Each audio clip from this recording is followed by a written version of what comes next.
Shane, as you know, is a member of your class, I guess of the senior class here. He's been instrumental in helping produce the life skills course as a part of CDMA. He's graduating with the 2011 class, and he and his wife Megan will be moving to Jonesboro to begin their family practice residency and entering practice together in that city.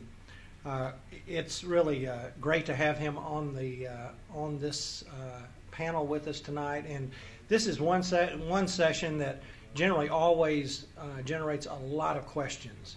So I'm going to ask you to write your questions down, because Shane is going to cover a lot of information, and we really want him to stay with the information and keep moving. We will have time for questions after Dr. Broadwater presents. So if you would, help me welcome your friend and mine, Shane Lyerly.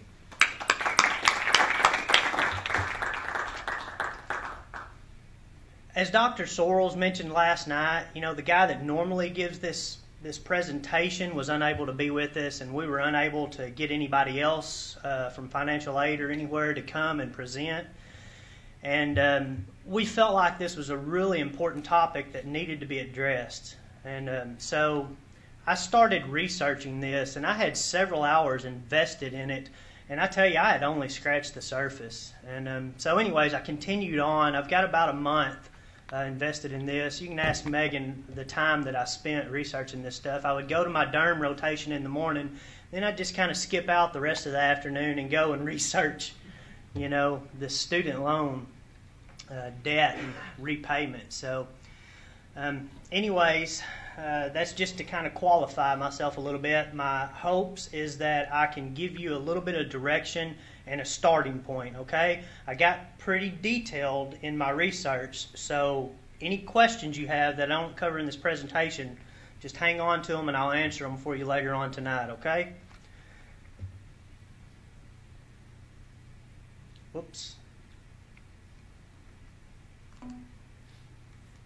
There we go. All right, so I'm going to start out just real quickly, talk about the types of loans. I'm going to go through this stuff fast because I want to try to get through all of the material in a certain amount of time. So there's a couple of different types, several different types actually. These are the Title VII loans. These include Perkins loans, primary care loans, any other type of loan that's made by your institution, okay? You may have some of these loans from undergraduate.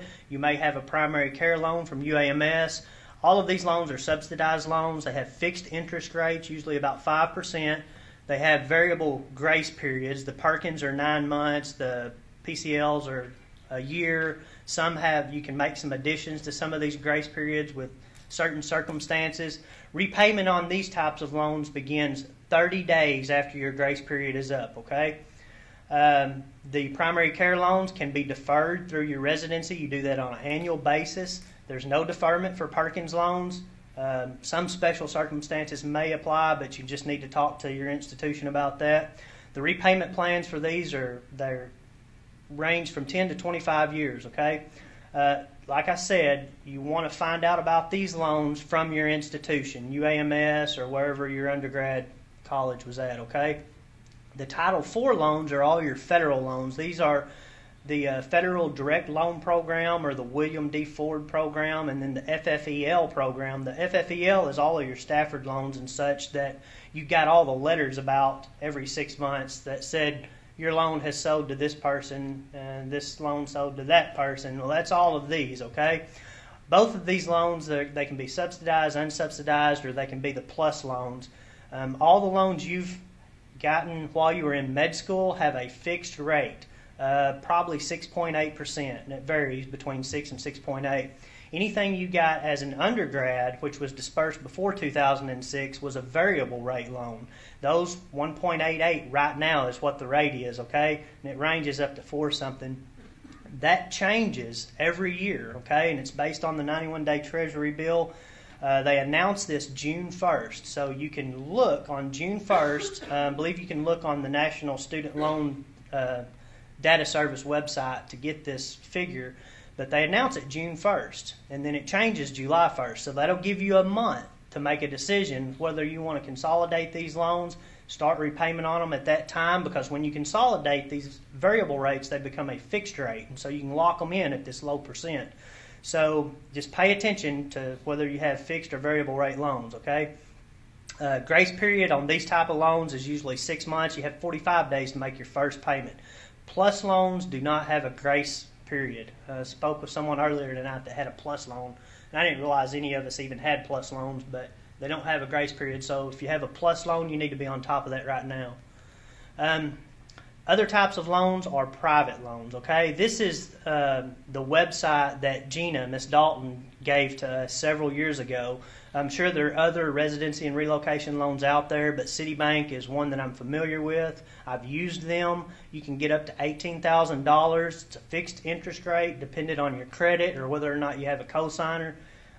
This is the website and how to go about applying for that loan, okay? So if you ain't going to make it until August 1st when you get your first paycheck, then this is something you can consider, okay? What do we want to do about our loans? Of course, we want to be organized about this. And while I was out there doing this research, I found a lot of really awesome resources. This AAMC website we're all familiar with. We've used it for a lot of different things. Has this .org/first webpage to it. And this is what Dr. Wheeler actually sent out to us back in September. I don't know if you guys were like me and just kind of didn't pay any attention to that in September or not, but I have recently found it, and it's a really amazing website. It has a lot of really great resources on there. It has the MedLoans organizer and calculator. You can put all of your loans on this organizer. You know, it has interest rate. The calculator will figure different types of repayment plans for you. So it's a really nice way to organize all your loans. Has this debt manager PDF. It's about 55 pages long, but it's everything you want to know about your student loan debt. First Facts, more of a summarized portion that you can go and learn just simple facts about your debt. Has an interactive budget on it. You just start plugging numbers in it and it figures everything for it. It's really nice. Personally, I like to do my own stuff, so I've formulated my own spreadsheet in Excel that helps me to be organized and keep track of my loans, and always have a filing system for your papers too, okay? And this has been said several times tonight. A lot of amazing things that's been said, but, you know, make a budget and stick to that, okay? Know who you owe. If you don't know where this loan sold to, where that loan sold to, you can find out, nslds.ed.gov. That's the National Student Loan Data Service website, and this tracks all of your federal loans, okay?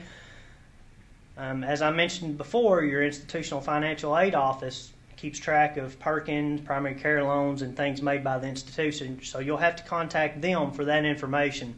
If you've got private loans and you didn't keep track of that, you can find that at annualcreditreport.com. This is the only actual free credit report you can get. You can get one a year. They'll give you your credit score, and they'll give you all of everybody you owe and all that information. So, what do you want to know about this stuff? All right. So you need to know what you borrowed, you know, how much, who you borrowed it from, and who services that loan, because you have to keep your servicer informed of any changes you make. This is your responsibility.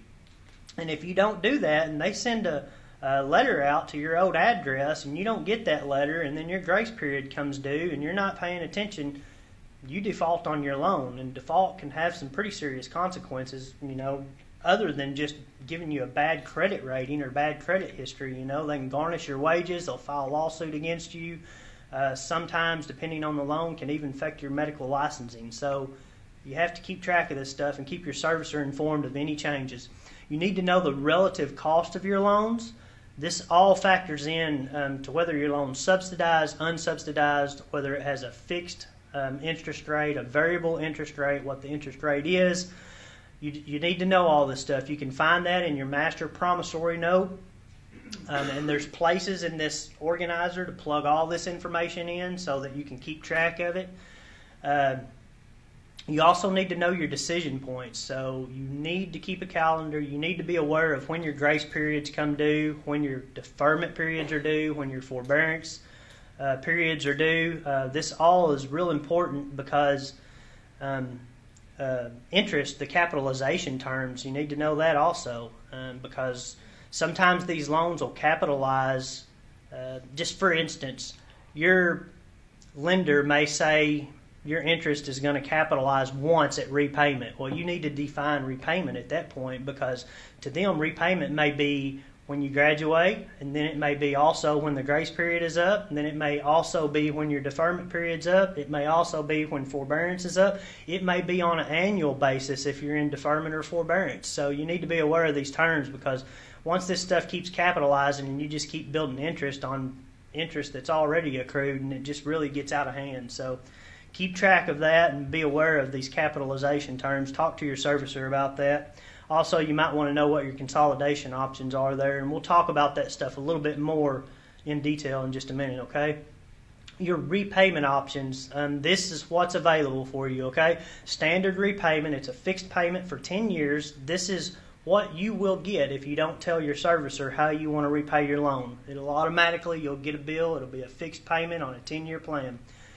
You can do graduated repayment, which just starts out with little payments, and then over the course of 10 years it builds up to larger payments.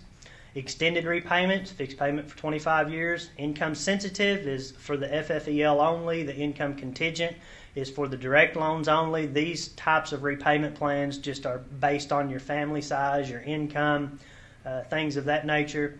Income-based repayment, this caps your loan payments at 15% of your income that exceeds 150% of the federal poverty guideline for your family size, and you can do this for up to 25 years.